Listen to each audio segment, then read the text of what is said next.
Well, good morning, and good morning from a 2-day backpack from my home address in Southern Monmouthshire in South East Wales, where I'm going to walk from my home into the Lower Wye Valley on paths that I know very, very well, and just enjoy the early autumn colours, the early autumn daytime temperatures, and a one-night backpack in the woods, probably above Redbrook, close to the Offa's National Park Trail. And I'm doing this because it's just lovely to be able to walk from my house, not have to drive anywhere, not have to think about where I can leave the car for a few days. I can just leave my house. I can just walk away with my rucksack on my back and enjoy the nature that is on my doorstep. And I'm going to do something different with this video. I'm not going to use any music. I'll talk to the camera periodically to describe some of the things that we're seeing. But yeah, let's try without music and see whether the style suits my videos or not. So that's the plan.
I'm in the Angidi Valley, not far from Tinton, and behind me is a remnant from the Industrial Revolution, this small reservoir, and that dam was built to power the furnaces and wire works that were below this location. And this whole valley, very narrow valley, has several dam walls and small reservoirs left that were built to power the furnaces and the wire works. So yeah, so today's walk, I left my home and I've gone up to Grey Hill, 275 metres above sea level, a small hill. Provides fantastic views though of the Severn Estuary, both the bridges, Newport, Cardiff, and on a good day you can see Kelston Round Hill near Bath, Freezing Hill, and the Cotswolds as they stretch north from Bath. I then left Grey Hill and headed across to the village of Itton, before heading towards Gare Hill and Vedder Wood, which has brought me down to this location. I'll leave here now, climb out of this valley, and then head up towards Cledon and Black Hill. Got a couple of showers passing through, quite regular showers passing through today, so I've got my my waterproof rucksack cover on now, and but they're not extensively bad enough to ensure that I put a coat on, but I just thought I'd keep my rucksack dry, make sure everything inside stays dry, and enjoy this beautiful autumnal day.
4, and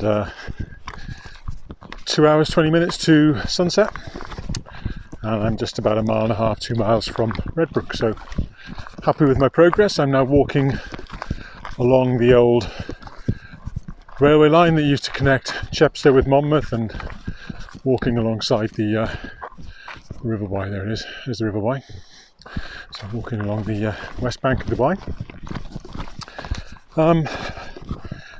Disturbed a couple of deer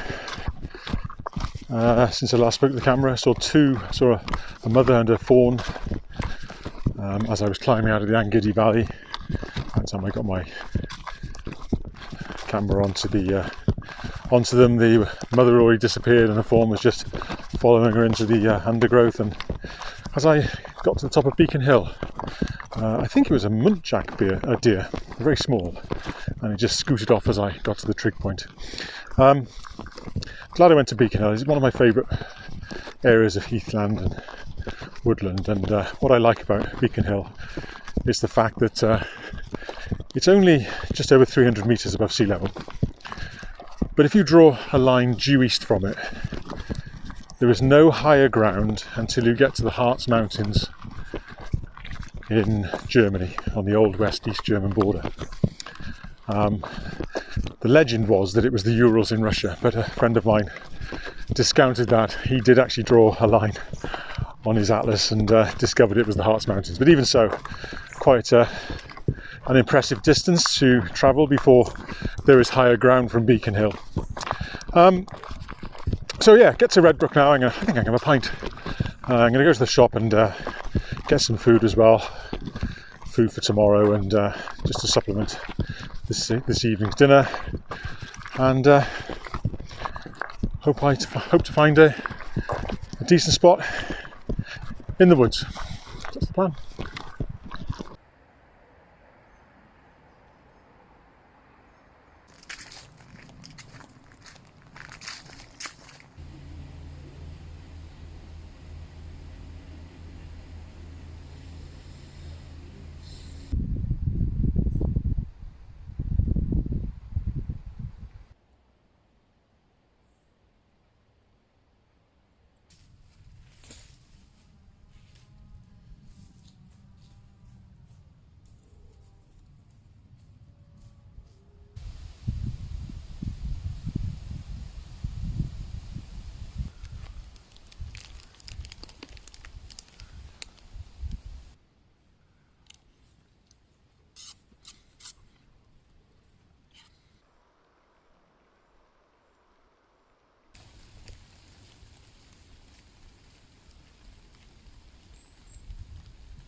Good morning from day 2 of my 2-day backpack from home, and it's raining, which isn't what was forecast yesterday, but the forecast has deteriorated and a low pressure has come in.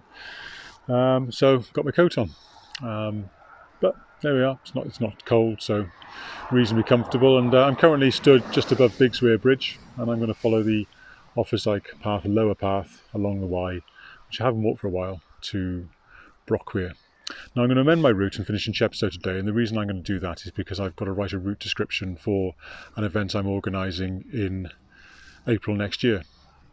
The event is called the Offa's Twisted Wye Kanter, and it's organised by the Long Distance Walkers Association, and entrants can choose to do one of 4 routes, 13, 16, 19 or 22 miles in length. They follow a set description and have to visit certain locations and solve a clue at those locations. And I've got a short stretch to write from near Gare Hill towards Chepstow, which will complete all the work I need to do for that particular event. So that's why I'm going to amend my route. Last night, a very warm night, I had a slight issue, well, more than a slight issue, had an issue with my Thermarest Neo X light. It's developed a bulge at one end. It looks like it might have delaminated inside, which is very disappointing. I did sleep well despite the lump at the end of the bed. However, I've already contacted Thermarest and they offer a lifetime guarantee on their products. So we will see how stout that lifetime guarantee is. But hoping the rain holds off. It's just stopped now, so we should get out into the open now. These trees are giving me some shelter, and continue down towards Brockwere.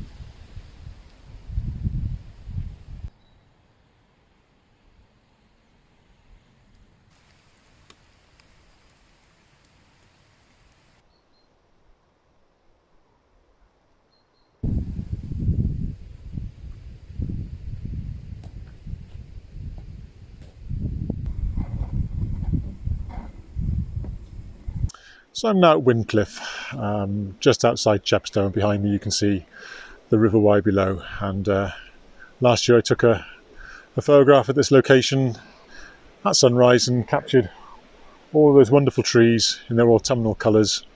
Really rather pleased with this. I'll put that image at the end of this video so you can see what this does look like when it's lit up with wonderful light. Since I last spoke to the camera, I've walked along the River Wye. It hasn't stopped raining until now. Now it's stopped raining, although I'm not convinced it's not going to start again. And having walked along the River Wye into Tintern, I then climbed up out of Tintern up to Penterry Church. That church is in a field. There used to be a settlement around it, but it was wiped out during the plague. And in fact, there is a burial pit, a plague burial pit, close to the church, where all the bodies were put. So having left there, I then did some work on the Offa Twisted Wye Kanter route, write the route description, so I've done that as well. In fact, I'll put the link to how to enter the event if you're interested, so you can enter the event. And I'll also put a short video that was created by one of the entrants last year, a really rather good short video. But for me, that's the end of the video. Give me some feedback on what you think about the no music on these videos. I'd be interested to know what you think. It has been quite challenging at times with the wind. I've been using my microphone a lot more and keeping the microphone out of the wind, but it'd be interesting to see what you think about it. And I'm just going to scoot into Chepstow via Piercefield House, which itself is another historic location. It was the site of the first ever package holiday. It's a location where Horatio Nelson met Lady Hamilton, and it was also the home of the first Black Sheriff of Monmouthshire. So lots of history, but thanks for watching, and look forward to some feedback.